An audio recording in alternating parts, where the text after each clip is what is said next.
नमस्कार. तर आज आपण जाणून घेऊया सोयाबीनचे खरे आणि ताजे बाजारभाव. आज जर बघितलं तर जे आहे बीड जिल्ह्यामध्ये कमीत कमी 3,900 तर जास्तीत जास्त 4,400 रुपये मार्केट आज गेलेले आहे. यानंतर जर बघितलं तर नगर जिल्ह्यामध्ये कमीत कमी 3,900 तर जास्तीत जास्त 4,400 रुपये मार्केट गेलेले आहे. यानंतर जर बघितलं तर धाराशिवमध्ये कमीत कमी 3,800 तर जास्तीत जास्त 4,300 रुपये, लातूरमध्ये कमीत कमी 3,950 रुपये तर जास्तीत जास्त 4,350 रुपये. यानंतर नाशिकमध्ये बघितलं तर कमीत कमी 3,950 तर जास्तीत जास्त 4,350 रुपये.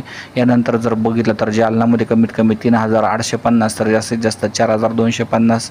यानंतर जर बघितलं तर जे लासलगावमध्ये कमीत कमी 3,900 तर जास्तीत जास्त 4,250 रुपये मार्केट या ठिकाणी आपल्याला पाहायला मिळत आहे. एकंदरीत जर बघितलं तर जे मार्केट याच रेंजमध्ये आपल्याला पाहायला मिळत आहे. बाजारभाव वाढले पाहिजे, कमीत कमी 5 ते 6,000 रुपये बाजारभाव झाले पाहिजे.